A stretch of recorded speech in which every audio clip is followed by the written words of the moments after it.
ਗੁਰੂ ਜੀ ਦੀ ਸਾਜੀ ਨਵਾਜੀ, ਗੁਰੂ ਰੂਪ ਗੁਰੂ ਪਿਆਰੀ ਸਾਧ ਸੰਗਤ ਜੀ, ਵਾਹਿਗੁਰੂ ਜੀ ਕਾ ਖਾਲਸਾ, ਵਾਹਿਗੁਰੂ ਜੀ ਕੀ ਫਤਿਹ। ਗੁਰਮੁਖ ਪਿਆਰਿਓ, ਸਤਿਗੁਰੂ ਗੁਰਬਾਣੀ ਗੁਰੂ ਰਾਹੀਂ ਆਪਾਂ ਨੂੰ ਉਪਦੇਸ਼ ਜੋ ਬਖਸ਼ਿਸ਼ ਕਰ ਰਹੇ ਨੇ, ਸਤਿਗੁਰੂ ਸਮਝਾਉਂਦੇ ਕਿ ਇਸ ਸੰਸਾਰ ਦੇ ਵਿੱਚ ਆ ਕੇ ਸਾਡੇ ਜਿਹੜੇ ਮਨ ਨੇ ਇਹ ਰੋਗੀ ਹੋ ਜਾਂਦੇ ਨੇ। ਇਹ ਸਤਿਗੁਰੂ ਕਹਿੰਦੇ ਸੰਸਾਰ ਹੈ ਜਿਹੜਾ ਉਹ ਰੋਗੀ ਹੈ, ਤੇ ਇਸ ਰੋਗ ਦਾ ਜੋ ਦਾਰੂ ਹੈ ਉਹ ਹੈ ਨਾਮ। ਨਾਮ ਤੋਂ ਬਿਨਾਂ, ਸੱਚ ਤੋਂ ਬਿਨਾਂ ਸਾਡੇ ਮਨ ਦੇ ਉੱਤੇ ਫਿਰ ਮੈਲ ਚੜ੍ਹਦੀ ਹੈ ਤੇ ਇਹ ਰੋਗੀ ਹੋ ਜਾਂਦਾ। ਸਤਿਗੁਰੂ ਫਰਮਾਉਂਦੇ ਸੰਸਾਰ ਰੋਗੀ, ਨਾਮ ਦਾਰੂ ਮੈਲ ਲਾਗੇ ਸੱਚ ਬਿਨਾ। ਇਹ ਜੋ ਸੰਸਾਰ ਹੈ ਇਹ ਰੋਗੀ ਹੈ। ਰੋਗੀ ਕੌਣ ਨੇ? ਜਿਹੜੇ ਸਾਡੇ ਮਨ ਨੇ, ਇਹ ਮਨ ਰੋਗੀ ਹੋ ਗਏ। ਇਹ ਸਤਿਗੁਰੂ ਕਹਿੰਦੇ ਜਿਹੜੇ ਵੀ ਮਨ ਨੂੰ ਦੇਖਦੇ ਆ ਉਹੀਓ ਮਨ ਰੋਗੀ ਦਿਸਦਾ। ਸਿਰਫ ਇੱਕ ਸਤਿਗੁਰੂ ਹੈ ਜੋ ਰੋਗ ਤੋਂ ਰਹਿਤ, ਬਾਕੀ ਜਿਹੜੇ ਸਾਡੇ ਮਨ ਸੀ ਇਹ ਸਾਰਿਆਂ ਦੀ ਰੋਗੀ ਹੋ ਗਈ।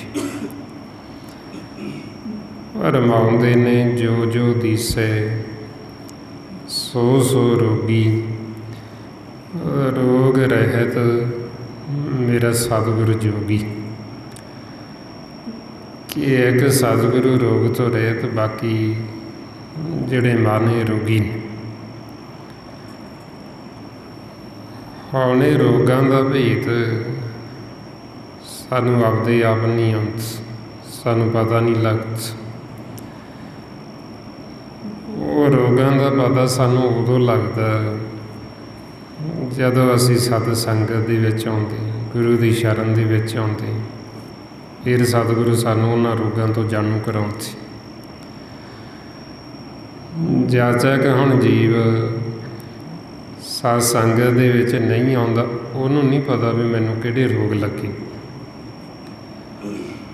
ਨਾ ਹੀ ਉਹ ਰੋਗਾਂ ਤੋਂ ਜਾਣੂ ਹੈ। ਅਤੇ ਜਿਹਨੂੰ ਆਪਦੇ ਰੋਗਾਂ ਦਾ ਹੀ ਨਹੀਂ ਪਤਾ, ਅਤੇ ਦਾਰੂ ਤਾਂ ਬਾਅਦ ਦੀ ਗੱਲ। ਜਦੋਂ ਰੋਗਾਂ ਦਾ ਪਤਾ ਲੱਗੇਗਾ ਦਾਰੂ ਤਾਂ ਫੇਰ ਲਵਾਂਗੇ। ਔਰ ਇਸ ਵਾਸਤੇ ਜਦੋਂ ਫਿਰ ਅਸੀਂ ਸਾਧ ਸੰਗਤ ਦੇ ਵਿੱਚ ਆਉਂਦੇ, ਸਤਿਗੁਰੂ ਸਾਨੂੰ ਉਹਨਾਂ ਰੋਗਾਂ ਦੇ ਲੱਛਣ ਦੱਸਦੇ। ਜਦੋਂ ਲੱਛਣ ਦੱਸਦੇ ਅਤੇ ਫਿਰ ਸਾਨੂੰ ਪਤਾ ਲੱਗਦਾ ਵੀ ਅਸੀਂ ਰੋਗੀ। ਕਿਉਂਕਿ ਜਿਹੜਾ ਰੋਗੀ ਚਿੱਤ ਹੈ ਮਨ, ਉਹਦੇ ਲੱਛਣ ਨੇ, ਉਹਦੇ ਅੰਦਰ ਦੁਬਦਾ ਹੋਏਗੀ, ਉਹਦੇ ਅੰਦਰ ਵੈਰ ਵਿਰੋਧ ਹੋਏਗਾ, ਈਰਖਾ ਹੋਏਗੀ, ਨਫ਼ਰਤ ਹੋਏਗੀ, ਉਹ ਫਿੱਕੇ ਬੋਲ ਬੋਲੇਗਾ, ਉਹ ਨਿੰਦਿਆ ਚੁਗਲੀ ਕਰੇਗਾ, ਹਉਮੈ ਹੰਕਾਰ ਦੇ ਵਿੱਚ ਰਹੇਗਾ। ਇਹ ਜਿਹੜਾ ਰੋਗੀ ਮਨ ਹੈ ਉਹਦੇ ਲੱਛਣ ਨੇ ਰੋਗੀ ਮਨ 'ਚ, ਰੋਗੀ ਚਿੱਤ ਦੇ। ਜਿਹੜਾ ਮਨ ਰੋਗੀ ਹੈ ਉਹਨੂੰ ਛੋਟੀ ਛੋਟੀ ਗੱਲ 'ਤੇ ਗੁੱਸਾ ਚੜ੍ਹਦਾ, ਉਹ ਚਿੰਤਾ ਕਰਦਾ, ਫਿਕਰ ਕਰਦਾ, ਇਹ ਮਨ ਰੋਗੀ। ਇਹ ਮਹਾਰਾਜ ਸੱਚੇ ਪਾਤਸ਼ਾਹ ਜਦੋਂ ਸਾਨੂੰ ਫਿਰ ਉਹਨਾਂ ਰੋਗਾਂ ਬਾਰੇ ਦੱਸਦੇ, ਅਤੇ ਫਿਰ ਸਾਨੂੰ ਪਤਾ ਲੱਗਦਾ ਵੀ ਇਹ ਤਾਂ ਸਾਡੇ ਅੰਦਰ ਵੀ ਰੋਗ ਹੈਗੇ, ਸਾਡੇ ਅੰਦਰ ਵੀ ਇਹ ਲੱਛਣ ਨੇ ਰੋਗ ਵਾਲੇ। ਵੀ ਅਸੀਂ ਚਿੰਤਾ ਵੀ ਕਰਦੇ ਹਾਂ, ਫਿਕਰ ਵੀ ਕਰਦੇ ਹਾਂ, ਗੁੱਸਾ ਵੀ ਕਰਦੇ ਹਾਂ, ਵੈਰ ਵਿਰੋਧ ਵੀ ਆ ਜਾਂਦਾ ਹੈ, ਨਫ਼ਰਤ ਵੀ ਆ ਜਾਂਦੀ। ਇਹ ਫਿਰ ਪਤਾ ਲੱਗਦਾ ਵੀ ਇਹ ਮਨ ਹੈ ਜਿਹੜਾ ਇਹ ਰੋਗੀ ਹੋਇਆ ਵੀ। ਇਹ ਸਤਿਗੁਰੂ ਕਹਿੰਦੇ ਵੀ ਇਹ ਸਾਰੇ ਰੋਗਾਂ ਦਾ ਜਿਹੜਾ ਦਾਰੂ ਹੈ ਫਿਰ ਉਹ ਨਾਮ ਹੈ। ਹੁਣ ਜਾਚਕ ਅਸੀਂ ਇਹ ਨਾਮ ਦਾਰੂ ਨਹੀਂ ਲੈਂਦੇ, ਉਹਨਾਂ ਸਮਾਂ ਇਹ ਜਿਹੜੇ ਰੋਗ ਨੇ ਇਹ ਠੀਕ ਨਹੀਂ ਹੁੰਦੇ, ਹੋਰ ਵੱਧਦੇ ਜਾਂਦੇ ਅੱਗੇ ਦੀ ਅੱਗੇ। ਜਿਵੇਂ ਸਰੀਰ ਹੈ, ਸਰੀਰ ਨੂੰ ਕੋਈ ਰੋਗ ਲੱਗ ਜੇ, ਆਪਾਂ ਦਵਾਈ ਨਾ ਲਈਏ ਅਤੇ ਉਹ ਰੋਗ ਵੱਧਦਾ ਜਾਣਾ ਅੱਗੇ ਦੀ ਅੱਗੇ। ਇਸੇ ਤਰ੍ਹਾਂ ਹੀ ਜਿਉਂ-ਜਿਉਂ ਸਾਡੀ ਆਰਜੂ ਵੱਧਦੀ ਹੈ, ਉਮਰ ਵੱਧਦੀ ਹੈ, ਅਤੇ ਉਹਦੇ ਰੋਗ ਵੀ ਵੱਧਦੇ ਨੇ ਜੇ ਅਸੀਂ ਗੁਰੂ ਦੀ ਮੱਤ ਨਹੀਂ ਲੈਂਦੇ। ਜੇ ਅਸੀਂ ਇਹ ਦਾਰੂ ਨਹੀਂ ਲਵਾਂਗੇ ਇਹ ਰੋਗ ਹੋਰ ਅੱਗੇ ਦੀ ਅੱਗੇ ਇਹ ਵੱਧਦੇ ਹੀ ਜਾਣ। ਜਿਵੇਂ ਇਹ ਸਰੀਰ ਹੈ, ਜਿਉਂ-ਜਿਉਂ ਸਰੀਰ ਕਰਕੇ ਆਪਣੀ ਉਮਰ ਵੱਧਦੀ ਹੈ, ਤਿਉਂ-ਤਿਉਂ ਇਹ ਸਰੀਰ ਦੇ ਰੋਗ ਵੀ ਵੱਧਦੇ ਜਾਂਦੇ। ਬੁਢਾਪੇ ਵਿੱਚ ਜ਼ਿਆਦਾ ਰੋਗੀ ਹੋ ਜਾਂਦੇ। ਇਸੇ ਤਰ੍ਹਾਂ ਹੀ ਇਹ ਸਾਡੇ ਮਨ ਦੇ ਰੋਗ ਨੇ। ਜਿਉਂ-ਜਿਉਂ ਅਸੀਂ ਇਧਰ ਸੰਸਾਰ ਦੇ ਵਿੱਚ ਜ਼ਿਆਦਾ ਵਿਚਰਦੇ ਹਾਂ, ਆਪਦੀ ਮੱਤ ਵਰਤਦੇ ਹਾਂ, ਸਾਧ ਸੰਗਤ ਦੇ ਵਿੱਚ ਨਹੀਂ ਆਉਂਦੇ, ਗੁਰੂ ਦੀ ਸ਼ਰਨ ਦੇ ਵਿੱਚ ਨਹੀਂ ਆਉਂਦੇ, ਅਤੇ ਰੋਗ ਘਟਣ ਦੀ ਬਜਾਏ ਇਹ ਹੋਰ ਵੱਧਦੇ ਜਾਂਦੇ। ਹੋਰ ਸਾਨੂੰ ਅੱਗੇ ਦੀ ਅੱਗੇ ਚਿੰਤਾਵਾਂ, ਫਿਕਰ ਇਹ ਹੋਰ ਗਾਂਹ ਦੀ ਗਾਂਹ ਹੋਰ ਲੱਗਦੇ ਜਾਂਦੇ, ਹੋਰ ਵੱਧਦੇ ਜਾਂਦੇ। ਤਾਂ ਫਿਰ ਮਹਾਰਾਜ ਸਾਨੂੰ ਸਮਝਾਉਂਦੇ ਜਦੋਂ ਅਸੀਂ ਸਤ ਸੰਗਤ ਦੇ ਵਿੱਚ ਆਉਂਦੇ ਵੀ ਤੁਸੀਂ ਜਿਹੜੀ ਚਿੰਤਾ ਹੈ ਇਹ ਸੰਸਾਰ ਦੀ ਨਾ ਕਰੋ। ਇੱਥੇ ਤਾਂ ਸਾਰਾ ਕੁਛ ਹੀ ਨਾਸਵਾਨ ਹੈ। ਇਹ ਜਿਹੜਾ ਸਰੀਰ ਹੈ ਇਹ ਸਰੀਰ ਵੀ ਨਾਸਵਾਨ ਹੈ, ਅਤੇ ਇਹਨੇ ਵੀ ਖਤਮ ਹੋ ਜਾਣਾ। ਜੇ ਤੁਸੀਂ ਚਿੰਤਾ ਕਰਨੀ ਹੈ ਤਾਂ ਆਪਣੀ ਕਰੋ। ਆਪਣੀ ਤੋਂ ਭਾਵ ਵੀ ਤੁਸੀਂ ਮਨ ਦੀ ਚਿੰਤਾ ਕਰੋ, ਆਪਣੇ ਆਪੇ ਦੀ। ਇਹ ਸਰੀਰ ਹੈ ਜਿਹੜਾ ਇਹ ਦੂਜਾ ਹੈ। ਇਹ ਜਿਹੜਾ ਸਰੀਰ ਹੈ ਇਹ ਬੇਗਾਨਾ ਹੈ, ਇਹ ਆਪਣਾ ਨਹੀਂ ਹੈ। ਜਦੋਂ ਅਸੀਂ ਇਹਦੀ ਚਿੰਤਾ ਕਰਦੇ ਹਾਂ, ਕਹਿੰਦੇ ਦੂਜੇ ਦੀ ਕਰਦੇ। ਜਦੋਂ ਅਸੀਂ ਇਹਦੇ ਬਾਰੇ ਹੀ ਸੋਚੀ ਜਾਂਦੇ ਦਿਨ ਰਾਤ, ਕਹਿੰਦੇ ਨੇ ਆਪਦੇ ਬਾਰੇ ਤਾਂ ਸੋਚਦੇ ਨਹੀਂ, ਦੂਜੇ ਬਾਰੇ ਸੋਚੀ ਜਾਂਦੇ। ਇਸ ਵਾਸਤੇ ਫਿਰ ਮਨ ਨੂੰ ਸਮਝਾਉਂਦੇ ਵੀ ਇੱਧਰ ਦੀ ਤਾਂ ਤੂੰ ਚਿੰਤਾ ਤਾਂ ਕਰ ਜੇ ਸੰਸਾਰ ਦੇ ਵਿੱਚ ਕੋਈ ਅਣਹੋਣੀ ਹੋਣੀ ਹੋਵੇ। ਇੱਧਰ ਦਾ ਕੋਈ ਚੀਜ਼ ਸਥਿਰ ਰਹਿਣ ਵਾਲੀ ਹੈ ਹੀ ਨਹੀਂ, ਇੱਧਰ ਦਾ ਸਾਰਾ ਕੁਛ ਹੀ ਨਾਸਵਾਨ। ਮਾਰੇ ਫਰਮਾਉਂਦੇ ਚਿੰਤਾ ਤਾਂ ਕੀ ਕੀਜੀਏ, ਜੋ ਅਣਹੋਣੀ ਹੋਈ। ਇਹ ਮਾਰਗ ਸੰਸਾਰ ਕੋ ਨਾਨਕ ਥਿਰ ਨਹੀਂ ਕੋਈ। ਵੀ ਇਹ ਜਿਹੜਾ ਸੰਸਾਰ ਦਾ ਮਾਰਗ, ਧਾਤ ਦਾ ਮਾਰਗ, ਇੱਥੇ ਸਾਡਾ ਮਨ ਥਿਰ ਨਹੀਂ ਰਹਿੰਦਾ। ਇਸੇ ਮਨ ਨੇ ਵਿਚਾਰਾਂ 'ਚ ਹੀ ਰਹਿਣਾ, ਭਰਮ ਦੇ ਵਿੱਚ ਹੀ ਰਹਿਣਾ। ਕਿਉਂਕਿ ਇਹ ਮਾਰਗ ਹੈ ਧਾਤ ਦਾ, ਜਿਹੜਾ ਅੱਗੇ ਆਕਾਰਾਂ 'ਚ ਜਾਂਦਾ, ਅੱਗੇ ਜੂਨਾਂ 'ਚ ਜਾਂਦਾ। ਜਿਹੜਾ ਮਾਰਗ ਹੈ ਲਿਵ ਦਾ, ਉਹਨੂੰ ਸੰਤ ਮਾਰਗ ਕਹਿੰਦੇ। ਉਹ ਪ੍ਰੇਮ ਦਾ ਮਾਰਗ ਹੈ, ਅਤੇ ਉਸ ਮਾਰਗ 'ਤੇ ਚੱਲ ਕੇ ਅਸੀਂ ਫਿਰ ਆਪਦੇ ਬਾਰੇ ਸੋਚਦੇ, ਮਨ ਬਾਰੇ, ਆਪਣੇ ਆਪੇ ਬਾਰੇ ਵਿਚਾਰ ਕਰਦੇ।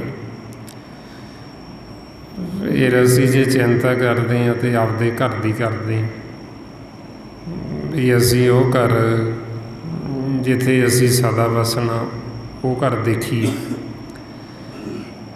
ਜਿੱਥੇ ਅਸੀਂ ਸਰੀਰ ਛੱਡਣ ਤੋਂ ਮਗਰੋਂ ਜਾਣਾ, ਅਸੀਂ ਉਹ ਘਰ ਦੇ ਵਿੱਚ ਆਉਣ ਜਾਣ ਨੂੰ ਬਣਾ ਲਈਏ ਪਹਿਲਾਂ ਹੀ। ਫਿਰ ਆਪਾਂ ਆਪਣੇ ਘਰ ਦੀ ਚਿੰਤਾ ਕਰਦੇ, ਨਾ ਕਿ ਬੇਗਾਨੇ ਘਰ ਦੀ, ਦੂਜੇ ਦੀ।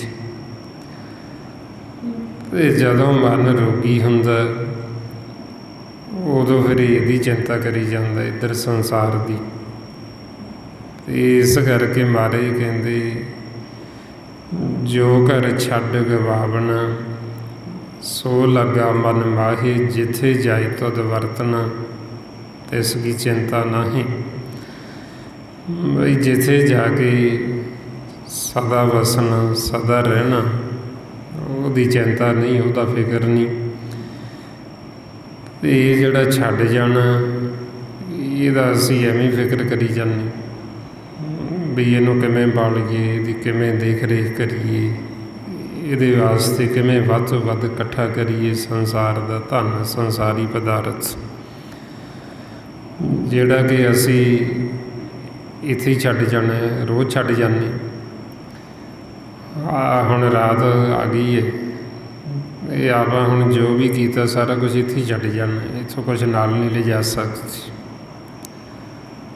ਜੋ ਵੀ ਅਸੀਂ ਕਰਦੇ ਹਾਂ ਇੱਥੇ ਰਖਾ ਲੈਂਦੇ ਸਾਥੋਂ, ਵੀ ਇੱਥੋਂ ਤੁਸੀਂ ਕੁਛ ਨਾਲ ਨਹੀਂ ਲਿਜਾ ਸਕਦੇ। ਇਹ ਜਿਹੜਾ ਲੋਕ, ਇਹ ਕਾਲ ਦਾ ਦੇਸ਼, ਇੱਥੋਂ ਕੋਈ ਵੀ ਚੀਜ਼ ਸਾਡੇ ਮਨ ਦੇ ਨਾਲ ਨਹੀਂ ਜਾਂਦੀ। ਅਤੇ ਜਿਹੜਾ ਧਨ ਅਸੀਂ ਨਾਲ ਲਿਜਾ ਸਕਦੇ, ਜੇ ਉਹਦੀ ਕਮਾਈ ਨਹੀਂ ਕੀਤੀ ਨਾਮ ਦੀ, ਅਤੇ ਜਿਹੜਾ ਇੱਥੇ ਇਕੱਠਾ ਕੀਤਾ ਉਹ ਇੱਥੇ ਹੀ ਛੱਡ ਗਏ।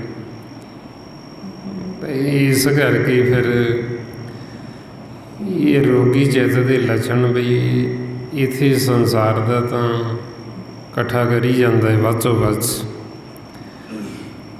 ਅਤੇ ਫਿਰ ਜਦੋਂ ਇਕੱਠਾ ਕਰਦਾ, ਨਾਲ ਹੰਕਾਰ ਵੀ ਕਰਦਾ, ਹਉਮੈ ਵੀ ਕਰਦਾ, ਵੀ ਮੈਂ ਇੰਨਾ ਸਿਆਣਾ, ਮੈਂ ਇੰਨਾ ਇਕੱਠਾ ਕਰ ਲਿਆ, ਮੈਂ ਇੰਨਾ ਬਣਾ ਲਿਆ। ਦੂਜੇ ਨੂੰ ਕਹਿੰਦਾ ਜਿਹਦੇ ਕੋਲ ਘੱਟ ਹੈ, ਇਹ ਕਮਲਾ ਹੈ, ਵੀ ਇਹਨੂੰ ਪਤਾ ਹੀ ਨਹੀਂ ਵੀ ਮੈਂ ਕਿਵੇਂ ਇਕੱਠਾ ਕਰਨਾ ਇੰਨਾ ਕੁਛ। ਅਤੇ ਮਹਾਰਾਜ ਸੱਚੇ ਪਾਤਸ਼ਾਹ ਮੇਰੇ ਮਨ ਨੂੰ ਕਹਿੰਦੇ ਵੀ ਮੂਰਖ ਹੈ, ਵੀ ਇਹ ਮਨ ਕਾਹਦਾ ਕਰਦਾ, ਝੂਠਾ। ਬਈ ਤੂੰ ਇਕੱਠਾ ਤਾਂ ਕਰ, ਵੀ ਜੇ ਤੂੰ ਇੱਥੋਂ ਜਾਣਾ ਨਾ ਹੋਵੇ ਅਤੇ ਤੂੰ ਇੱਥੇ ਰਹਿਣਾ ਵੀ ਨਹੀਂ ਸਕਦਾ, ਇੱਥੋਂ ਜਾਣਾ ਵੀ ਜ਼ਰੂਰ ਹੈ। ਅਤੇ ਫਿਰ ਤੂੰ ਮੁੜ ਕੇ ਇੱਥੇ ਵਾਪਸ ਆਉਣਾ ਵੀ ਨਹੀਂ। ਜ਼ਿਆਦਾ ਇਹ ਹੋਵੇ ਵੀ ਮੈਂ ਇੱਥੇ ਇਕੱਠਾ ਕਰਕੇ ਰੱਖ ਜਾਂਦਾ, ਜਦੋਂ ਦੁਬਾਰਾ ਆਵਾਂਗਾ ਫਿਰ ਵਰਤ ਲਾਂਗੇ। ਦੁਬਾਰਾ ਤੂੰ ਆਉਣਾ ਮੰਨੀ, ਦੁਬਾਰਾ ਵਰਤ ਨਹੀਂ ਸਕਦਾ। ਇਹ ਤੂੰ ਕਾਹਦੀ ਹਉਮੈ, ਕਾਹਦਾ ਹੰਕਾਰ ਕਰਦਾ, ਕਾਹਦਾ ਝੂਠਾ ਮਨ ਕਰਦਾ। ਮਹਾਰਾਜ ਕਹਿੰਦੇ ਮੂਰਖ ਮਨ ਕਾਹੇ ਕਰਸੇ ਮਨ, ਉੱਠ ਚੱਲਣਾ ਖਸਮੇ ਭਾਣਾ। ਅੱਜ ਸਾਧ ਸਹਿ ਸੁਖ ਹੋਈ, ਘਰ ਛੱਡਣੇ ਬਿਨ ਰਹੇ ਨ ਕੋਈ। ਕਿਛ ਖਾ ਜਾਈਏ ਕਿਛ ਧਰ ਜਾਈਏ, ਜੇ ਬਾਹਰ ਦੁਨੀਆ ਆਈਏ। ਬਈ ਫੇਰ ਤਾਂ ਇਕੱਠਾ ਕਰਕੇ ਰੱਖੀ ਚੱਲੋ, ਵੀ ਦੁਬਾਰਾ ਆਵਾਂਗੇ ਵਰਤ ਲਾਂਗੇ, ਦੁਬਾਰਾ ਆਉਣਾ ਮੰਨੀ। ਇਹ ਵੀ ਨਹੀਂ ਬਈ ਇੱਥੇ ਹੀ ਰਹਿਣਾ, ਛੱਡ ਕੇ ਵੀ ਜਾਣਾ। ਇਸ ਵਾਸਤੇ ਫਿਰ ਮਨ ਨੂੰ ਸਮਝਾਉਂਦੇ ਵੀ ਤੂੰ ਆਪਦੇ ਵਾਸਤੇ ਤਾਂ ਕਰ, ਤੂੰ ਜੇ ਮੰਗਣਾ ਹੀ ਹੈ ਤੇ ਆਪਦੇ ਵਾਸਤੇ ਤਾਂ ਮੰਗ। ਤੂੰ ਤਾਂ ਇਹ ਜਿਹੜਾ ਨਾਸਵਾਨ ਹੈ ਇਹਦੇ ਵਾਸਤੇ ਹੀ ਮੰਗੀ ਜਾਂਦਾ। ਹੁਣ ਇਹ ਸੰਸਾਰ ਦੀ ਦੌੜ ਜਿੰਨੀ ਵੀ ਬਾਹਰ ਦੀ, ਇਹ ਸਿਰਫ ਇਹ ਸਰੀਰ ਤੱਕ, ਦੂਜੇ ਤੱਕ ਦੀ ਦੌੜ ਹੈ। ਵੀ ਕਿਵੇਂ ਅਸੀਂ ਵੱਧ ਤੋਂ ਵੱਧ ਧਨ ਇਕੱਠਾ ਕਰ ਲਈਏ, ਕਿਵੇਂ ਅਸੀਂ ਵੱਧ ਤੋਂ ਵੱਧ ਪਦਾਰਥ ਇਕੱਠੇ ਕਰ ਲਈਏ, ਕਿਵੇਂ ਅਸੀਂ ਵੱਧ ਤੋਂ ਵੱਧ ਸੁੱਖ ਸਹੂਲਤਾਂ ਇਕੱਠੀਆਂ ਕਰ ਲਈਏ। ਇਹ ਸਿਰਫ ਇੱਥੇ ਤੱਕ ਹੈ ਸੰਸਾਰ ਦੇ ਵਿੱਚ। ਇਹਦੇ ਵਿੱਚ ਕੁਝ ਮਨ ਵਾਸਤੇ ਨਹੀਂ ਹੈ, ਸਾਡੇ ਆਪਣੇ ਵਾਸਤੇ ਨਹੀਂ ਹੈ। ਇਹ ਬੇਗਾਨਾ ਹੈ ਦੂਜੇ ਵਾਸਤੇ।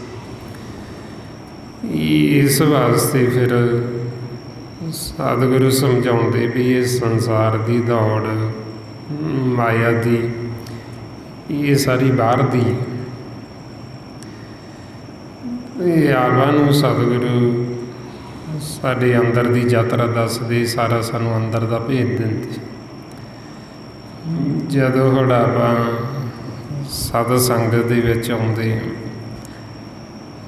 ਇੱਥੇ ਆ ਕੇ ਜਦੋਂ ਸਾਨੂੰ ਨਹੀਂ ਭੇਦ ਹੁੰਦਾ, ਸਾਡਾ ਮਨ ਸੁੱਤਾ ਹੁੰਦਾ ਹੈ। ਹੁਣ ਇਹਨੂੰ ਬਣਾਇਆ ਤਾਂ ਰਾਜਾ ਹੈ, ਪਰਮਾਤਮਾ ਨੇ ਸਾਨੂੰ ਰਾਜੇ ਬਣਾਏ। ਇਹ ਜਿਹੜਾ ਸਰੀਰ ਹੈ ਇਸ ਨੂੰ ਨਗਰੀ ਕਹਿੰਦੇ, ਤੇ ਮਨ ਨੂੰ ਇਸ ਨਗਰੀ ਦਾ ਰਾਜਾ ਬਣਾਇਆ। ਕਾਇਆ ਨਗਰੀ, ਇਹ ਮਨ ਰਾਜਾ। ਹੁਣ ਰਾਜਾ ਇੱਧਰ ਆ ਕੇ ਭਰਮ ਦੇ ਵਿੱਚ ਪੈ ਜਾਂਦਾ ਹੈ, ਸੌਂ ਜਾਂਦਾ ਹੈ, ਤੇ ਉਹੀਓ ਰਾਜਾ ਮੰਗਤਾ ਬਣ ਜਾਂਦਾ, ਭਿਖਾਰੀ ਬਣ ਜਾਂਦਾ।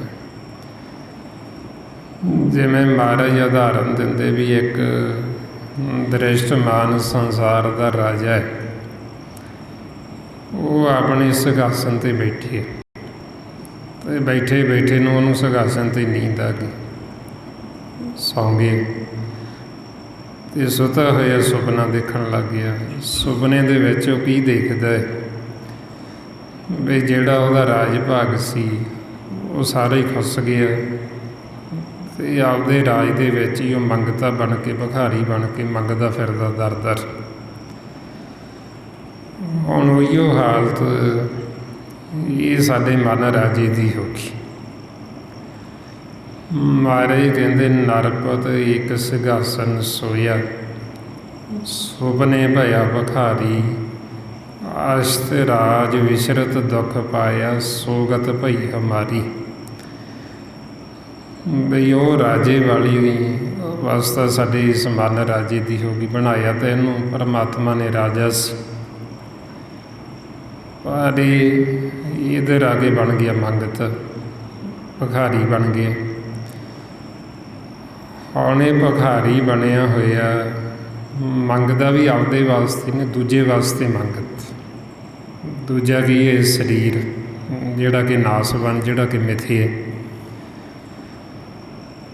ਜਦੋਂ ਇਹ ਮੰਗਤਾ ਬਣਿਆ ਹੁੰਦਾ, ਉਦੋਂ ਇਹਦੀ ਫਿਰ ਕੀ ਅਵਸਥਾ, ਕੀ ਹਾਲਤ ਦੱਸਦੇ ਗੁਰਬਾਣੀ ਗੁਰੂ।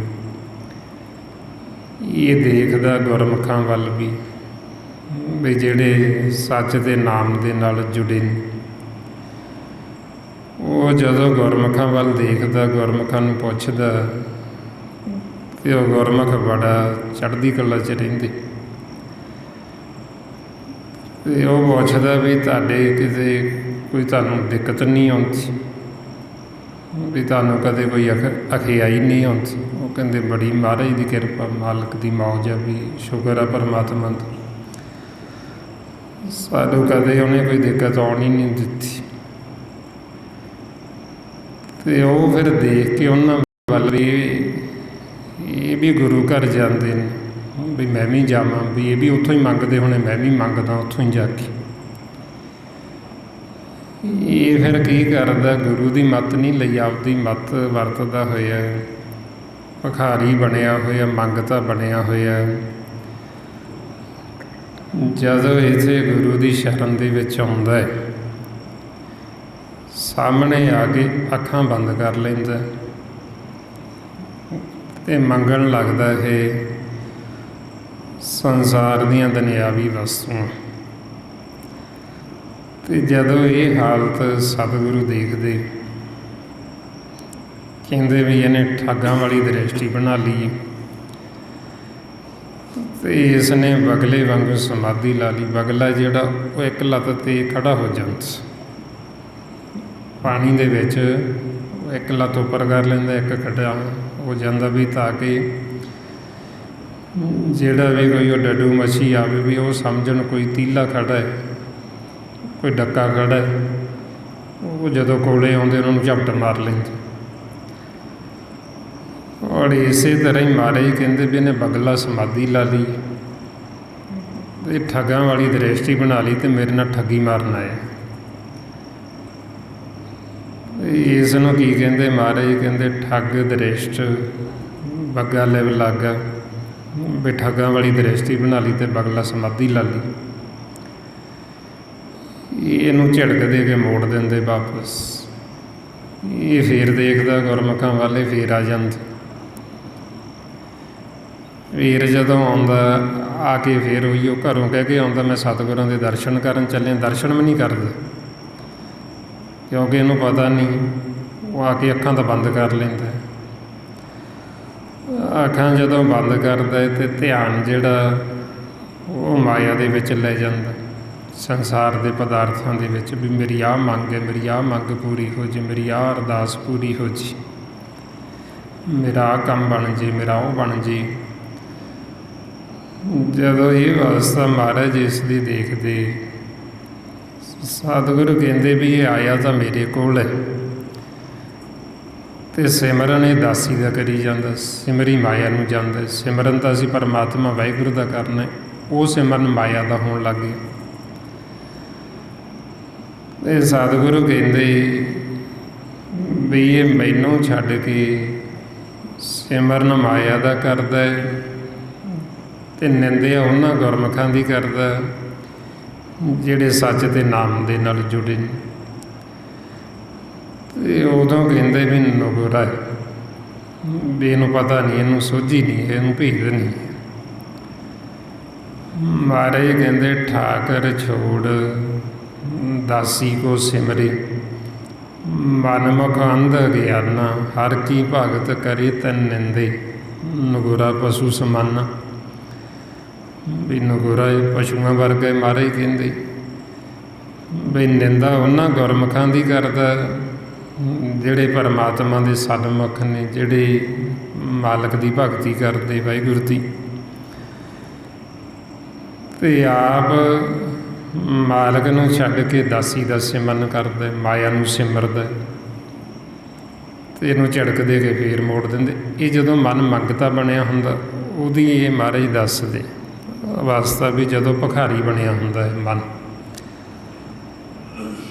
ਫੇਰ ਇਹਨੂੰ ਝਿੜਕ ਦੇ ਦਿੰਦੇ, ਫੇਰ ਘੁੰਮਦਾ ਘੁੰਮਦਾ ਫੇਰ ਆ ਜਾਂਦਾ ਵਾਪਸ, ਵੀ ਫੇਰ ਚੱਲਦੇ। ਫੇਰ ਜਦੋਂ ਆਉਂਦਾ, ਫੇਰ ਉਹੀ ਅਵਸਥਾ ਆ ਕੇ ਅੱਖਾਂ ਬੰਦ ਕੀਤੀਆਂ, ਤੇ ਫੇਰ ਉਹੀ ਸੰਸਾਰ ਦੀਆਂ ਵਸਤੂਆਂ ਮੰਗਣੀਆਂ ਸ਼ੁਰੂ ਕਰ ਦਿੱਤੀ, ਵੀ ਮੇਰਾ ਆਹ ਕੰਮ ਬਣ ਜੇ, ਮੇਰਾ ਆਹ ਹੋ ਜੇ, ਮੇਰਾ ਉਹ ਹੋ ਜੇ। ਸੰਸਾਰ ਦੀਆਂ ਫੇਰ ਉਹੀ ਮੰਗਾਂ। ਫੇਰ ਜਦੋਂ ਮੰਗਦਾ ਇਹ ਨਾਲ ਫਿਰ ਵਿੱਚ ਇਹ ਵੀ ਕਹਿੰਦਾ ਵੀ ਜੇ ਮੇਰੀ ਆਹ ਇੱਛਾ ਪੂਰੀ ਹੋ ਜੇ ਤੇ ਮੈਂ ਇੰਨੇ ਪਾਠ ਕਰਾਂਗਾ, ਜੇ ਮੇਰਾ ਆਹ ਕੰਮ ਬਣ ਜੇ ਨਾ ਤੇ ਮੈਂ ਇੰਨੇ ਪਾਠ ਕਰਾਂਗਾ, ਵੀ ਮੇਰਾ ਇਹ ਕੰਮ ਹੋਣਾ ਚਾਹੀਦਾ। ਤੇ ਮਹਾਰਾਜ ਜਦੋਂ ਇਹ ਹਾਲਤ ਦੇਖਦੇ ਬਾਹਲਾ ਹੀ ਮਨ ਮੁੱਕ, ਵੀ ਇਹਨੂੰ ਇਹ ਨਹੀਂ ਪਤਾ ਵੀ ਮੈਂ ਪਾਠ ਕਾਹਦੇ ਲਈ ਕਰਨਾ, ਇਹਨੂੰ ਇਹ ਨਹੀਂ ਪਤਾ ਵੀ ਗੁਰਬਾਣੀ ਗੁਰੂ ਮੈਨੂੰ ਕੀ ਕਹਿੰਦੇ ਨੇ, ਵੀ ਇਹ ਤਾਂ ਪਾਠ ਵੀ ਇਸ ਕਰਕੇ ਕਰਦਾ ਸੰਸਾਰ ਦੀਆਂ ਮੰਗਾਂ ਵਾਸਤੇ, ਇਹਦਾ ਇਹ ਤਾਂ ਹੈ ਹੀ ਨਹੀਂ ਮਨੋਰਥ ਵੀ ਗੁਰਬਾਣੀ ਪੜ੍ਹ ਕੇ ਮੈਂ ਆਪਦੇ ਆਪੇ ਦੀ ਸੋਝੀ ਲੈਣੀ। ਗੁਰਬਾਣੀ ਗੁਰੂ ਨੂੰ ਪੜ੍ਹ ਕੇ ਮੈਂ ਪਰਮਾਤਮਾ ਨਿਰੰਕਾਰ ਦੇ ਨਾਲ ਜੁੜਨਾ, ਮੈਂ ਭਗਤੀ ਕਰਨੀ, ਮੈਂ ਆਪਦੇ ਘਰ ਜਾਣਾ ਵਾਪਸ, ਇਸ ਵਾਸਤੇ ਤਾਂ ਪੜ੍ਹਦਾ ਹੀ ਨਹੀਂ। ਇਹ ਤਾਂ ਜੇ ਪੜ੍ਹਦਾ ਵੀ ਹੈ ਸਿਰਫ ਆਪਦੀ ਪੇਟ ਪੂਰਤੀ ਵਾਸਤੇ, ਸੰਸਾਰ ਦੀਆਂ ਮੰਗਾਂ ਵਾਸਤੇ, ਵੀ ਮੇਰੀ ਆਹ ਮੰਗ ਪੂਰੀ ਹੋ ਜੇ ਮੈਂ ਤਾਂ ਇੰਨੇ ਪਾਠ ਕਰਾਂ। ਤੇ ਉਦੋਂ ਮਨ ਨੂੰ ਕਹਿੰਦੇ ਵੀ ਅੰਨਾ ਹੈ, ਅੰਧ ਗਿਆਨੀ, ਮੂਰਖ ਹੈ, ਵੀ ਇਹਨੂੰ ਇਹ ਨਹੀਂ ਪਤਾ ਮੂਰਖ ਨੂੰ ਵੀ ਮੈਨੂੰ ਗੁਰਬਾਣੀ ਗੁਰੂ ਕੀ ਕਹਿ ਰਹੇ ਨੇ, ਵਿਚਾਰਦਾ ਨਹੀਂ ਅਤੇ ਸੋਝੀ ਨਹੀਂ ਲੈਂਦਾ, ਸਤ ਸੰਗਤ ਨਹੀਂ ਕਰਦਾ। ਇਸ ਅਵਸਥਾ 'ਚ ਫਿਰ ਮਨ ਨੂੰ ਕਹਿੰਦੇ ਮੂਰਖ ਅੰਧੇ, ਤ੍ਰੈ ਗੁਣ ਸੇਵੀ ਮਾਇਆ ਕੇ ਬਿਹਾਰੀ, ਅੰਤਰ ਕਾਪਟ ਉਧਰ ਭਰਨ ਕੇ ਤਾਂ ਹੀ ਪਾਠ ਪੜ੍ਹੀ ਗਵਾਰੀ। ਵੀ ਤੇਰੇ ਅੰਦਰ ਦਾ ਕਾਪਟ ਹੈ, ਤੂੰ ਠੱਗੀ ਮਾਰਨਾ ਚਾਹੁੰਦਾ, ਬਈ ਤੂੰ ਤਾਂ ਇਸ ਕਰਕੇ ਪਾਠ ਕਰਦਾ ਆਪਦੀ ਪੇਟ ਪੂਰਤੀ ਵਾਸਤੇ, ਸੰਸਾਰ ਦੀਆਂ ਮੰਗਾਂ ਵਾਸਤੇ, ਤੇਰਾ ਪਿਆਰ ਤਾਂ ਕੋਈ ਨਹੀਂ ਹੈ, ਤੂੰ ਇਸ ਕਰਕੇ ਤਾਂ ਨਹੀਂ ਕਰਦਾ ਵੀ ਮੈਂ ਵਾਹਿਗੁਰੂ ਨੂੰ ਮਿਲਣਾ ਚਾਹੁੰਦਾ, ਮੇਰਾ ਉਹਦੇ ਨਾਲ ਪ੍ਰੇਮ ਪੈ ਜੇ, ਪ੍ਰੀਤ ਪੈ ਜੇ, ਇਸ ਵਾਸਤੇ ਤਾਂ ਕਰਦਾ ਹੀ ਨਹੀਂ। ਜਦੋਂ ਇਹ ਹਾਲਤ ਹੁੰਦੀ ਮਨ ਦੀ, ਉਦੋਂ ਇਹਨੂੰ ਕਹਿੰਦੇ ਵੀ ਭਿਖਾਰੀ ਬਣਿਆ, ਬਣਾਇਆ ਤੈਨੂੰ ਰਾਜਾ ਸੀ, ਇਹ ਬਣ ਗਿਆ ਇੱਥੇ ਆ ਕੇ ਮੰਗਤਾ, ਭਿਖਾਰੀ ਬਣ ਗਿਆ। ਅਤੇ ਫਿਰ ਭਿਖਾਰੀ ਬਣਿਆ ਹੋਇਆ ਮੰਗਦਾ ਵੀ ਆਪਦੇ ਵਾਸਤੇ। ਮਹਾਰਾਜ ਕਹਿੰਦੇ ਜੇ ਤੂੰ ਚੱਲ ਮੰਗਣਾ ਹੀ ਹੈ ਅਤੇ ਫਿਰ ਤੂੰ ਆਪਦੇ ਵਾਸਤੇ ਤਾਂ ਮੰਗ, ਵੀ ਜਿਹੜਾ ਤੇਰੇ ਕੰਮ ਆ ਸਕੇ, ਜਿਹੜਾ ਤੇਰੇ ਨਾਲ ਜਾਵੇ ਅੱਗੇ। ਇਹ ਤਾਂ ਸਰੀਰ ਜਿਹਦੀ ਕਰਕੇ ਤੂੰ ਮੰਗਦਾ ਹੈ, ਇਹ ਸਰੀਰ ਵੀ ਇੱਥੇ ਰਹਿ ਜਾਣਾ ਹੈ, ਅਤੇ ਜੋ ਤੂੰ ਇਹਦੇ ਵਾਸਤੇ ਸੁੱਖ ਸਹੂਲਤਾਂ ਮੰਗਦਾ ਹੈ ਅਤੇ ਇਹ ਵੀ ਸਾਰਾ ਕੁਛ ਇੱਥੇ ਹੀ ਰਹਿ ਜਾਣਾ। ਔਰ ਇਸ ਵਾਸਤੇ ਫਿਰ ਜਦ ਤੱਕ ਅਸੀਂ ਸਤ ਸੰਗਤ ਨਹੀਂ ਕਰਦੇ, ਸਾਨੂੰ ਮੰਗਣਾ ਵੀ ਨਹੀਂ ਆਉਂਦਾ ਵੀ ਅਸੀਂ ਮੰਗਣਾ ਕੀ। ਸਾਨੂੰ ਮੰਗਣ ਦੀ ਫਿਰ ਸਤਿਗੁਰੂ ਜਾਚ ਸਿਖਾਉਂਦੇ, ਸਾਨੂੰ ਦੱਸਦੇ ਬਈ ਜਦੋਂ ਅਸੀਂ ਸਤਿਗੁਰਾਂ ਪਾਸ ਆਉਣਾ ਅਤੇ ਅਸੀਂ ਇਹਨਾਂ ਤੋਂ ਮੰਗਣਾ ਕੀ ਹੈ, ਅਸੀਂ ਇਹਨਾਂ ਤੋਂ ਲੈਣ ਕੀ ਆਉਣਾ ਹੈ ਜੀ। ਮਹਾਰਾਜ ਕਹਿੰਦੇ ਵੀ ਜੇ ਤੁਸੀਂ ਮੰਗਣਾ ਹੈ ਤਾਂ ਆਪਣੇ ਮਨ ਵਾਸਤੇ ਮੰਗੋ, ਅਤੇ ਮਨ ਵਾਸਤੇ ਨਾਮ ਮੰਗੋ, ਨਾਮ ਧਨ ਮੰਗੋ। ਜੇ ਨਾਮ ਤੋਂ ਬਿਨਾਂ ਅਸੀਂ ਕੁਝ ਹੋਰ ਮੰਗਦੇ ਹਾਂ, ਉਹ ਸਾਡੇ ਮਨ ਨੂੰ ਦੁੱਖ ਹੀ ਮਿਲਦਾ, ਇਹ ਸੁਖੀ ਨਹੀਂ ਹੁੰਦਾ। ਇਸ ਲਈ ਫਰਮਾਉਂਦੇ ਬੈਨ ਤੁਧ ਹੋਰ ਜੇ ਮੰਗਣਾ, ਸੈਰ ਦੁੱਖਾਂ ਕੇ ਦੁੱਖ ਦੇਹੋ ਨਾਮ ਸੰਤੋਖੀਆ, ਉਤਰੇ ਮਨ ਕੀ ਭੁੱਖ। ਵੀ ਜੇ ਸਾਨੂੰ ਦੇਣਾ ਹੈ ਤਾਂ ਸਾਨੂੰ ਨਾਮ ਦੀ ਦਾਤ ਦੇਵੋ, ਤਾਂ ਕਿ ਸਾਡੇ ਮਨ ਦੀ ਭੁੱਖ ਉਤਰ ਜੇ, ਤਾਂ ਕਿ ਜਿਹੜੇ ਸਾਡੇ ਮਨ ਨੂੰ ਇਹ ਰੋਗ ਲੱਗੇ ਨੇ, ਸਾਡੇ ਮਨ ਦੇ ਰੋਗ ਠੀਕ ਹੋ ਜਾਣ। ਜੋ ਇਹ ਭਿਖਾਰੀ ਬਣਿਆ, ਮੰਗਤਾ ਬਣਿਆ, ਇਹ ਫਿਰ ਤੋਂ ਰਾਜਾ ਬਣ ਜੀ। ਔਰ ਇਹ ਫਿਰ ਸਤਿਗੁਰੂ ਸਾਨੂੰ ਦੱਸਦੇ ਵੀ ਇਹ ਜਦੋਂ ਮਨ ਰੋਗੀ ਹੋਇਆ ਹੁੰਦਾ, ਇਹ ਰੋਗੀ ਵੀ ਹੈ ਅਤੇ ਮੰਗਤਾ ਭਿਖਾਰੀ ਵੀ ਬਣਿਆ ਹੋਇਆ। ਵੀਰ ਆਪਦੇ ਵਾਸਤੇ ਨਹੀਂ ਮੰਗਦਾ, ਦੂਜੇ ਵਾਸਤੇ ਹੀ ਮੰਗਦਾ।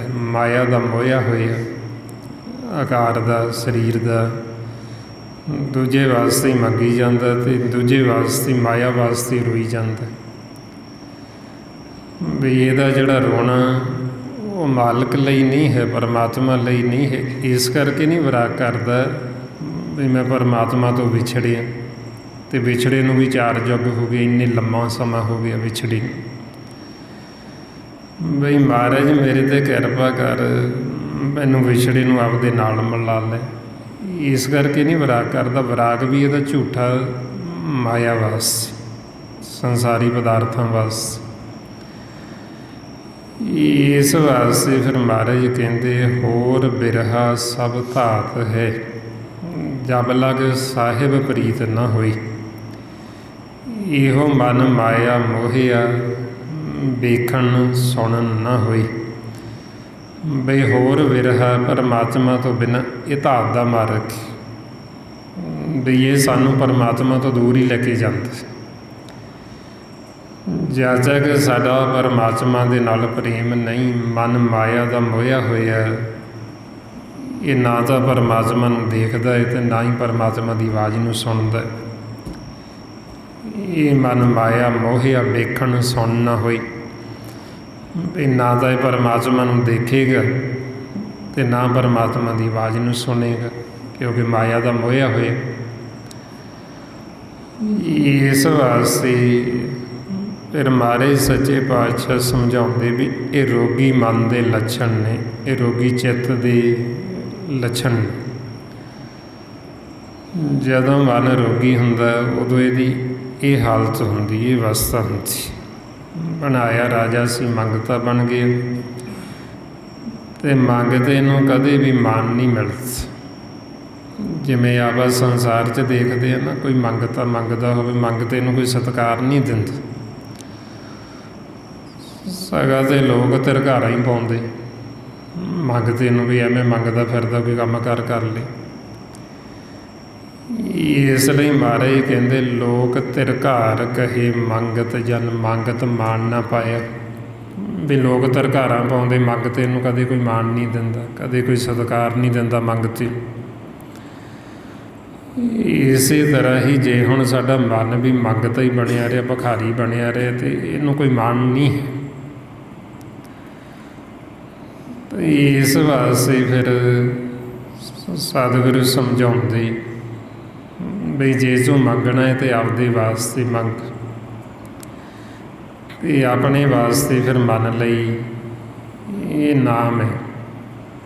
ਮਨ ਦੇ ਜਿਹੜੇ ਰੋਗਾਂ ਦਾ ਦਾਰੂ ਹੈ ਉਹ ਇਹ ਨਾਮ ਹੈ। ਨਾਮ ਤੋਂ ਬਿਨਾਂ ਮਨ ਦੇ ਜਿਹੜੇ ਰੋਗ ਨੇ ਇਹ ਰੋਗ ਠੀਕ ਨਹੀਂ ਹੁੰਦੇ। ਇਸ ਲਈ ਮਹਾਰਾਜ ਕਹਿੰਦੇ ਔਖਦ ਹਰਿ ਕਾ ਨਾਮ ਹੈ, ਦਾਰੂ ਇਹ ਲਾਇਓ। ਬਈ ਜੋ ਔਖਦ ਦਾਰੂ ਉਹ ਪਰਮਾਤਮਾ ਦਾ ਨਾਮ ਹੈ। ਇਹ ਮਨ ਜਦੋਂ ਰੋਗੀ ਹੈ, ਇਹ ਰੋਗੀ ਵਾਸਤੇ ਦਾਰੂ ਹੈ ਨਾਮ। ਹੁਣ ਇਹ ਨਾਮ ਦਾਰੂ ਜਿਹੜਾ ਇਹ ਮਿਲਦਾ ਕਿੱਥੋਂ ਹੈ? ਉਹ ਹੈ ਸਾਡੇ ਅੰਦਰ ਸਤਿਗੁਰੂ ਬੈਠੇ ਨੇ, ਵੈਦ। ਜਦੋਂ ਅਸੀਂ ਉਹ ਵੈਦ ਪਾਸ ਜਾਵਾਂਗੇ ਉਹ ਸਾਨੂੰ ਇਹ ਦਾਰੂ ਦੇਣਗੇ। ਜਦ ਤੱਕ ਅਸੀਂ ਉਹ ਵੈਦ ਪਾਸ ਜਾਂਦੇ ਨਹੀਂ ਸਾਨੂੰ ਇਹ ਦਾਰੂ ਮਿਲਦਾ ਨਹੀਂ। ਜਿਵੇਂ ਹੁਣ ਆਪਾਂ ਨੂੰ ਸਰੀਰ ਨੂੰ ਕੋਈ ਰੋਗ ਲੱਗ ਜੇ, ਆਪਾਂ ਡਾਕਟਰਾਂ ਪਾਸ ਜਾਂਦੇ ਚੱਲ ਕੇ, ਜੇ ਜਾਵਾਂਗੇ ਨਹੀਂ ਤਾਂ ਸਾਨੂੰ ਦਾਰੂ ਨਹੀਂ ਮਿਲਣੀ। ਇਸੇ ਤਰ੍ਹਾਂ ਹੀ ਹੁਣ ਸਾਡਾ ਇਹ ਮਨ ਰੋਗੀ ਹੈ, ਸੰਸਾਰ ਰੋਗੀ, ਸਾਰਾ ਸੰਸਾਰ ਹੀ ਰੋਗੀ ਮਹਾਰਾਜ। ਹੁਣ ਇਹ ਰੋਗ ਦਾ ਜਿਹੜਾ ਦਾਰੂ ਹੈ ਉਹ ਨਾਮ ਹੈ, ਅਤੇ ਉਹ ਨਾਮ ਦਾਰੂ ਜਿਹੜਾ ਉਹ ਵੈਦ ਹੈ, ਉਹ ਮਾਲਕ ਹੈ ਸਾਡੇ ਅੰਦਰ ਬੈਠਾ ਸਹਿਜ ਗੁਫਾ ਦੇ ਵਿੱਚ, ਉਹ ਗੁਰਦੁਆਰੇ ਦੇ ਵਿੱਚ ਬੈਠੇ ਸਾਡੇ ਮਨ ਨੂੰ ਇਹ ਦਾਰੂ ਦੇਣ ਵਾਸਤੇ।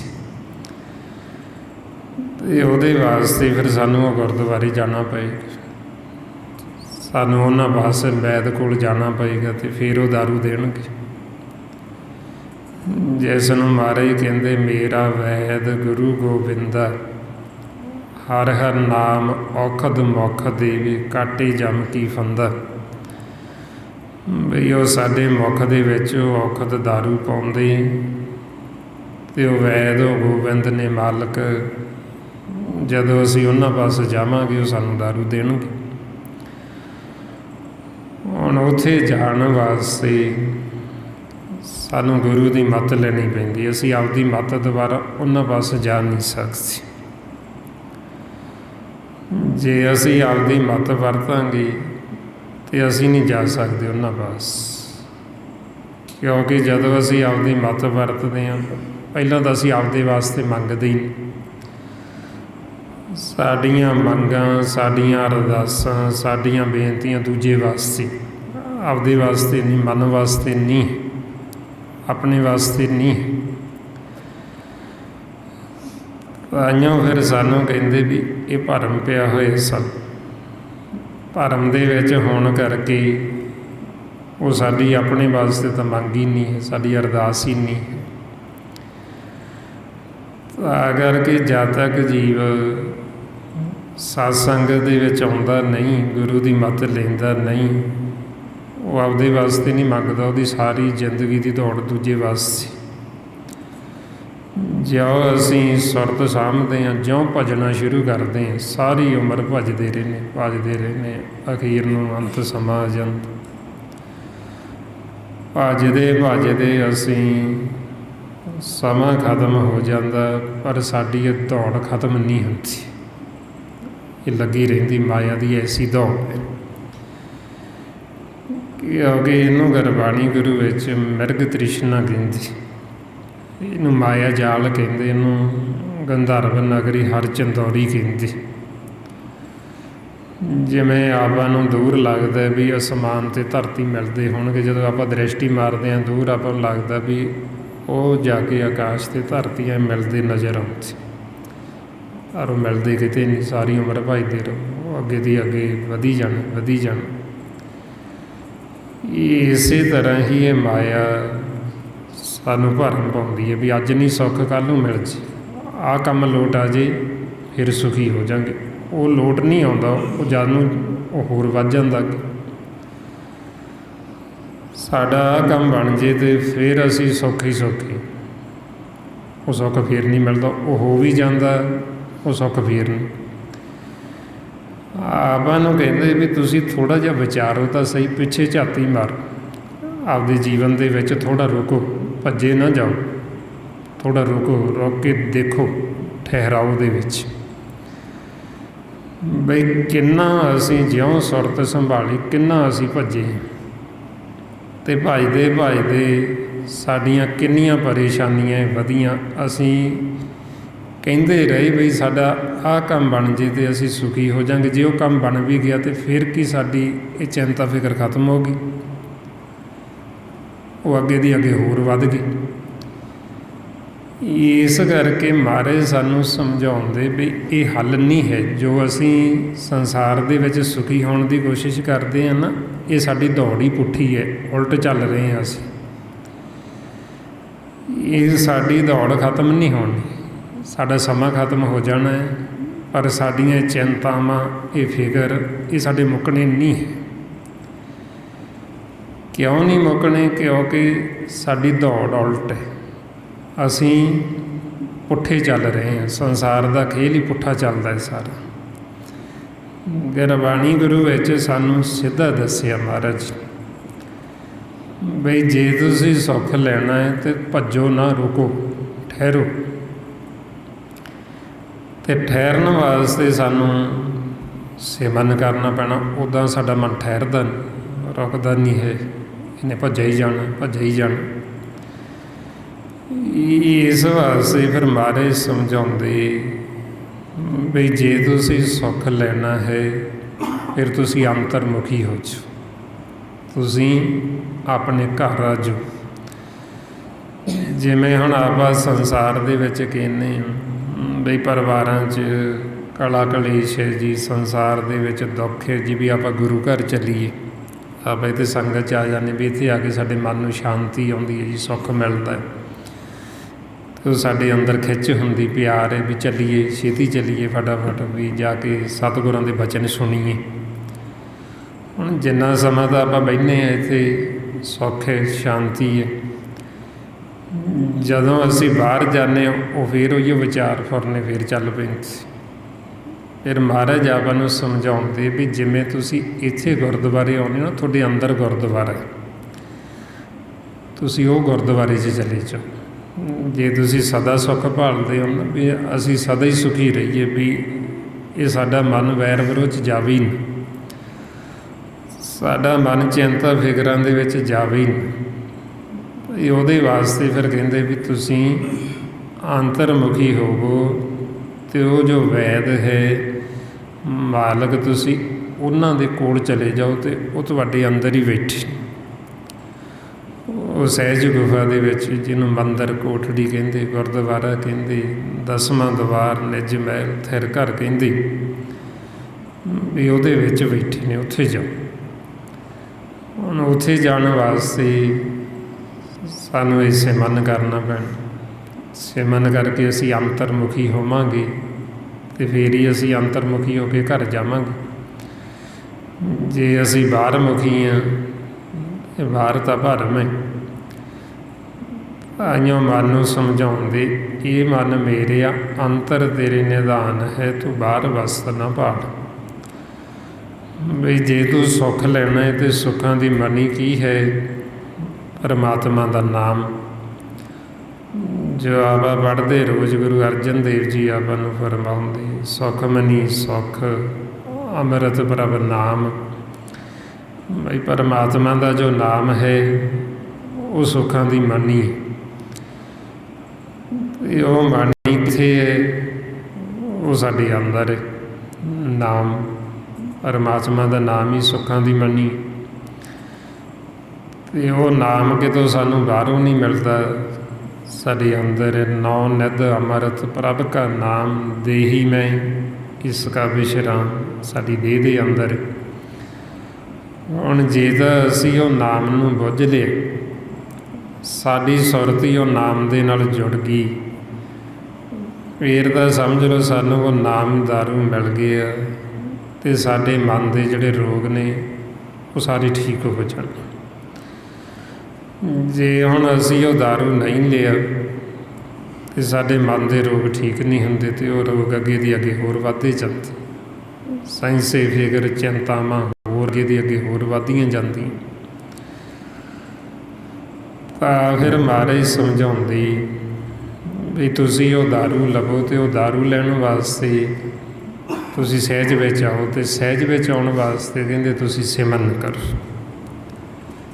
ਜਿਵੇਂ ਆਪਾਂ ਡਾਕਟਰ ਪਾਸ ਜਾਂਦੇ, ਵੈਦ ਪਾਸ ਜਾਂਦੇ ਹਾਂ, ਅਤੇ ਆਪਾਂ ਸਾਧਨ ਅਪਣਾਉਂਦੇ ਹਾਂ ਕੋਈ ਜਾਣ ਵਾਸਤੇ, ਵੀ ਅਸੀਂ ਕਿਹੜਾ ਸਾਧਨ, ਕਿਸ ਸਾਧਨ 'ਤੇ ਜਾਂਦੇ ਹਾਂ। ਅਸੀਂ ਤੁਰ ਕੇ ਜਾਂਦੇ ਹਾਂ ਜਾਂ ਕਿਸੇ ਹੋਰ ਸਾਧਨ 'ਤੇ ਜਾਂਦੇ ਹਾਂ। ਇਸੇ ਤਰ੍ਹਾਂ ਹੀ ਉਹ ਜੋ ਵੈਦ ਸਾਡੇ ਅੰਦਰ ਬੈਠੇ, ਉਹਨਾਂ ਤੱਕ ਪਹੁੰਚਣ ਵਾਸਤੇ ਸਿਮਰਨ ਸਾਧਨ। ਸਿਮਰਨ ਅਭਿਆਸ ਕਰਕੇ ਅਸੀਂ ਉਹ ਵੈਦ ਪਾਸ ਚਲੇ ਜਾਣਾ। ਅਤੇ ਜਦੋਂ ਵੈਦ ਪਾਸ ਚਲੇ ਗਏ, ਉਹ ਫਿਰ ਸਾਨੂੰ ਉਹ ਦਾਰੂ ਦੇਣਗੇ। ਅਤੇ ਜਦੋਂ ਸਾਨੂੰ ਦਾਰੂ ਮਿਲ ਗਏ, ਸਾਡੇ ਸਾਰੇ ਰੋਗ ਜੜੋਂ ਖਤਮ ਹੋ ਜਾਣਗੇ। ਇਸ ਲਈ ਮਹਾਰਾਜ ਕਹਿੰਦੇ, ਸਤਿਗੁਰ ਪੂਰਾ ਵੈਦ ਹੈ, ਪੰਚੇ ਰੋਗ ਅਸਾਧ ਨਿਵਾਰੀ। ਵੀ ਸਤਿਗੁਰੂ ਪੂਰਾ ਵੈਦ ਹੈ, ਜਿਹੜਾ ਸਾਡੇ ਸਾਰੇ ਰੋਗ ਜਿਹੜੇ ਨੇ ਰੋਗ ਖਤਮ ਕਰ ਦਿੰਦਾ, ਰੋਗ ਕੱਟ ਦਿੰਦਾ ਹੈ। ਇਸ ਵਾਸਤੇ ਆਪਾਂ ਨੂੰ ਕਹਿੰਦੇ ਵੀ ਉੱਥੇ ਪਹੁੰਚਣ ਵਾਸਤੇ ਇਹ ਹੁਣ ਆਪਾਂ ਸਿਮਰਨ ਕਰਨਾ। ਸਿਮਰਨ ਅਭਿਆਸ ਕਰਦੇ ਕਰਦੇ ਅਸੀਂ ਅੰਤਰਮੁਖੀ ਹੁੰਦੇ ਜਾਣਾ।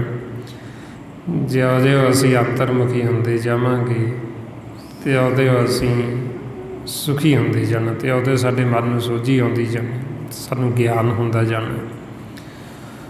ਆਓ ਹੁਣ ਮਨ ਨੂੰ ਅਸੀਂ ਕਿਵੇਂ ਉਹ ਵੈਦ ਪਾਸ ਲੈ ਕੇ ਜਾਣਾ, ਕਿਵੇਂ ਸਾਨੂੰ ਇਹ ਦਾਰੂ ਮਿਲਣਾ ਹੈ, ਉਹਦੇ ਵਾਸਤੇ ਜੋ ਮਹਾਰਾਜ ਆਪਾਂ ਨੂੰ ਇਹ ਸਾਸਕ ਰਹੱਸਮਨ ਦੱਸਦੇ। ਆਓ ਸਾਰੇ ਗੁਰਮੁਖ ਪਿਆਰੇ, ਕਰੋ ਜੀ ਸ਼ੁਰੂ। ਵਾਹਿਗੁਰੂ ਵਾਹਿਗੁਰੂ ਵਾਹਿਗੁਰੂ ਵਾਹਿਗੁਰੂ ਵਾਹਿਗੁਰੂ ਵਾਹਿਗੁਰੂ ਵਾਹਿਗੁਰੂ ਵਾਹਿਗੁਰੂ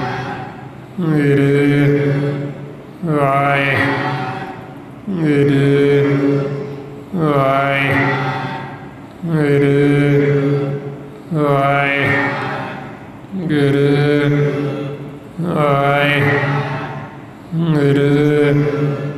ਵਾਹਿਗੁਰੂ ਵਾਹਿਗੁਰੂ ਵਾਹਿਗੁਰੂ ਵਾਹਿਗੁਰੂ ਵਾਹਿਗੁਰੂ ਵਾਹਿਗੁਰੂ ਵਾਹਿਗੁਰੂ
ਵਾਹਿਗੁਰੂ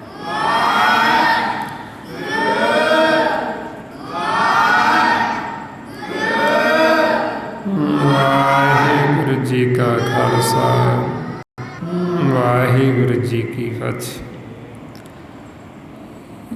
ਇਸ ਤਰੀਕੇ ਨਾਲ ਗੁਰਮੁਖੋ ਜਦੋਂ ਆਪਾਂ ਇਹ ਅਭਿਆਸ ਕਰਦੇ ਹਾਂ, ਇਹ ਇੱਕ ਬੇਨਤੀ ਹੈ, ਤਰਲਾ ਮਾਲਕ ਨੂੰ ਜੋਦੜੀਏ।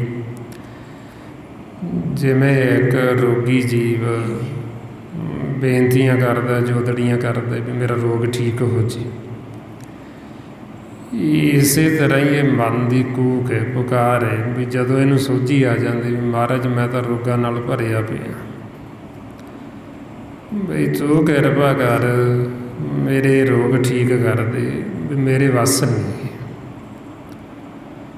ਜਦੋਂ ਫਿਰ ਆਪਾਂ ਇਹ ਪੁਕਾਰ ਕਰਦੇ ਹਾਂ, ਬੇਨਤੀ ਕਰਦੇ ਹਾਂ, ਤੇ ਸਤਿਗੁਰ ਦੇਖਦੇ, ਕਿਉਂਕਿ ਉਹ ਅੰਤਰਜਾਮੀ, ਉਹ ਸਾਡੀ ਕੂਕ ਪੁਕਾਰ ਬੜੀ ਚੰਗੀ ਤਰ੍ਹਾਂ ਸੁਣਦਾ ਹੈ ਅਤੇ ਬੜਾ ਚੰਗੀ ਤਰ੍ਹਾਂ ਜਾਣਦਾ ਹੈ ਉਹ ਵੀ ਇਹਦੀ ਕੂਕ ਪੁਕਾਰ ਕਾਹਦੇ ਵਾਸਤੇ, ਬਈ ਇਹਦੀ ਮੰਗ ਸੰਸਾਰ ਦੀ ਹੈ, ਮਾਇਆ ਵਾਸਤੇ ਪੁਕਾਰ ਕਰ ਰਿਹਾ ਹੈ ਕਿ ਜਾਂ ਇਹ ਆਪਣੇ ਵਾਸਤੇ ਕਰ ਰਿਹਾ, ਜਾਂ ਇਹ ਮੈਨੂੰ ਪੁਕਾਰ ਰਿਹਾ, ਮੇਰੇ ਵਿਛੋੜੇ ਦੇ ਵਿੱਚ ਪੁਕਾਰ ਕਰ ਰਿਹਾ। ਉਹ ਤੋਂ ਅਸੀਂ ਕੁਝ ਲੁਕੋ ਨਹੀਂ ਸਕਦੇ, ਉਹ ਸਾਡੇ ਅੰਦਰ ਦੀ ਜਾਣਤ। ਗੁਰੂ ਗੋਬਿੰਦ ਸਿੰਘ ਮਹਾਰਾਜ ਫਰਮਾਉਂਦੇ, ਘਟ ਘਟ ਕੀ ਅੰਤਰ ਕੀ ਜਾਣਤ, ਭਲੇ ਬੁਰੇ ਕੀ ਪੀਰ ਪਛਾਣਤ। ਘਟ ਘਟ ਦੀ ਜਾਣਨ, ਇਸ ਵਾਸਤੇ ਫਿਰ ਇਹਦੇ ਵਿੱਚ ਕੋਈ ਆਪਣੀ ਚਤੁਰਾਈ ਨਹੀਂ, ਕੋਈ ਅਸੀਂ ਆਪਣੀ ਸਿਆਣਪ ਨਹੀਂ ਵਰਤ ਸਕਦੇ, ਕੋਈ ਅਸੀਂ ਆਖੀਏ ਵੀ ਅਸੀਂ ਚਤੁਰਾਈ ਵਰਤ ਕੇ ਅਸੀਂ ਉਹ ਦਾਰੂ ਲੈ ਲਾਂਗੇ, ਉਹ ਨਹੀਂ ਮਿਲਣਾ। ਉਹਦੇ ਵਾਸਤੇ ਤਾਂ ਬੇਨਤੀਆਂ ਨੇ, ਜੋਦੜੀਆਂ ਨੇ, ਮਾਲਕ ਨੂੰ ਪੁਕਾਰ। ਆਈਓ ਭਗਤਾਂ ਨੇ ਆਖਿਆ, ਕਬੀਰ ਕੇਸੋ ਕੇਸੋ ਕੂਕੀਏ ਨਾ ਸੋਈਏ ਅਸਾਰ, ਰਾਤ ਦਿਵਸ ਕੇ ਕੂਕਣੇ ਕਬੂ ਕੇ ਸੁਣੇ ਪੁਕਾਰ। ਵੀ ਦਿਨ ਰਾਤ ਕੂਕੀਏ, ਕਿਤੇ ਤਾਂ ਉਹ ਸਾਡੀ ਪੁਕਾਰ ਸੁਣੇ ਗਏ। ਇਹ ਫਿਰ ਭਗਤਾਂ ਨੇ, ਜਿਨ੍ਹਾਂ ਨੂੰ ਫਿਰ ਇਹ ਭੇਤ ਆ ਗਿਆ, ਉਹਨਾਂ ਨੇ ਫਿਰ ਪੁਕਾਰ ਕੀਤੀ, ਮਾਲਕ ਨੂੰ ਆਵਾਜ਼ਾਂ ਦਿੱਤੀਆਂ, ਬੇਨਤੀਆਂ ਜੋਦੜੀਆਂ ਕੀਤੀਆਂ ਵੀ ਸਾਡਾ ਤੇਰੇ ਬਿਨਾਂ ਗੁਜ਼ਾਰਾ ਨਹੀਂ ਹੈ, ਸਾਡਾ ਤੇਰੇ ਤੋਂ ਬਿਨਾਂ ਨਹੀਂ ਸਰਦਾ, ਵੀ ਜਦ ਤੱਕ ਤੂੰ ਸਾਡੇ ਮੁੱਖ ਦੇ ਵਿੱਚ ਉਹ ਦਾਰੂ ਨਹੀਂ ਪਾਏਗਾ ਨਾਮ, ਉਹਨਾਂ ਸਮਾਂ ਸਾਡੇ ਜਿਹੜੇ ਰੋਗ ਨੇ ਰੋਗ ਠੀਕ ਨਹੀਂ ਹੋਣੇ। ਅਤੇ ਜਦੋਂ ਫਿਰ ਆਪਾਂ ਬੇਨਤੀਆਂ ਕਰਦੇ ਹਾਂ, ਇਸੇ ਮਨ ਕਰਦੇ ਹਾਂ, ਬੇਨਤੀਆਂ ਹੀ ਨੇ, ਅਤੇ ਫਿਰ ਮਾਲਕ ਸਾਡੀ ਪੁਕਾਰ ਸੁਣਦਾ ਹੈ। ਜਦੋਂ ਇਹ ਆਪਾਂ ਆਵਾਜ਼ ਦਿੰਦੇ ਹਾਂ ਨਾ, ਮਾਲਕ ਮਹਿਲ ਦੇ ਵਿੱਚ ਬੈਠਾ, ਉਹ ਸਾਡੀ ਆਵਾਜ਼ ਨੂੰ ਸੁਣਦਾ ਹੈ। ਮਹਾਰਾਜ ਕਹਿੰਦੇ, ਜੇ ਦਰ ਮੰਗਤ ਕੂਕ ਕਰੇ ਮਹਿਲੀ ਖਸਮ ਸੁਣੇ। ਵੀ ਜਿਵੇਂ ਇੱਕ ਮੰਗਤਾ ਦਰ 'ਤੇ ਉਹ ਬੇਨਤੀ ਕਰਦਾ, ਦਰ 'ਤੇ ਆਉਂਦਾ ਮੰਗਦਾ, ਇਸੇ ਤਰ੍ਹਾਂ ਹੀ ਜਦੋਂ ਹੁਣ ਆਪਾਂ ਇਹ ਸਿਮਰਨ ਕਰਦੇ ਹਾਂ ਇੱਕ ਮੰਗਤੇ ਦੀ ਤਰ੍ਹਾਂ, ਬਈ ਅਸੀਂ ਜੋਦੜੀ ਤਰਲਾ ਪਾਉਂਦੇ ਅਤੇ ਉਹ ਮਾਲਕ ਸੁਣਦਾ, ਅਤੇ ਸੁਣ ਕੇ ਫਿਰ ਉਹ ਆਪਾਂ ਨੂੰ ਪੁੱਛਦਾ ਵੀ ਦੱਸੋ ਕੀ ਚਾਹੀਦਾ। ਅਤੇ ਉੱਥੇ ਫਿਰ ਅਸੀਂ ਜਦੋਂ ਗੁਰੂ ਦੀ ਮੱਤ ਲੈ ਕੇ ਚੱਲਦੇ, ਫਿਰ ਸਾਡੀ ਬੇਨਤੀ ਇਹੀ ਹੁੰਦੀ ਨਾਮ ਦੀ, ਵੀ ਸਾਡੇ 'ਤੇ ਕਿਰਪਾ ਕਰੋ, ਸਾਨੂੰ ਨਾਮ ਧਨ ਬਖਸ਼ਿਸ਼ ਕਰ। ਉਹ ਮਾਲਕ ਫਿਰ ਸਾਡੀ ਮੰਗ, ਸਾਡੀ ਇੱਛਾ ਉਹ ਪੂਰੀ ਕਰ ਦਿੰਦੀ। ਜਿਹਨੂੰ ਮਹਾਰਾਜ ਕਹਿੰਦੇ, ਸਤਿਗੁਰ ਸਿੱਖ ਕੋ ਨਾਮ ਧਨ ਦੇ, ਗੁਰ ਕਾ ਸਿੱਖ ਬੜੇ ਭਾਗੀ ਹੀ। ਵੀ ਇਹ ਗੁਰੂ ਦਾ ਸਿੱਖ ਵੱਡੇ ਭਾਗਾਂ ਵਾਲਾ, ਇਹਨੇ ਸਤਿਗੁਰਾਂ ਤੋਂ ਨਾਮ ਦੀ ਜਿਹੜੀ ਦਾਤ ਸੀ ਉਹ ਦਾਤ ਪ੍ਰਾਪਤ ਕਰ ਲਈ। ਸੋ ਫਿਰ ਨਾਮ ਜੋ ਹੈ ਉਹ ਸਾਡੇ ਮਨ ਵਾਸਤੇ ਇਹ ਦਾਰੂ ਹੈ, ਜਿਹਨੂੰ ਮਹਾਰਾਜ ਕਹਿੰਦੇ, ਔਖਦ ਹਰ ਕਾ ਨਾਮ ਹੈ ਦਾਰੂਏ ਲਾਇਓ। ਇਹ ਸਾਡੇ ਮਨ ਵਾਸਤੇ ਫਿਰ ਦਾਰੂ ਹੈ, ਜੋ ਮਹਾਰਾਜ ਕਹਿੰਦੇ ਵੀ ਸਾਰਾ ਸੰਸਾਰ ਰੋਗੀ ਹੈ, ਸੰਸਾਰ ਰੋਗੀ ਨਾਮ ਦਾਰੂ, ਮੈਲ ਲਾਗੇ ਸੱਚ ਬਿਨਾ।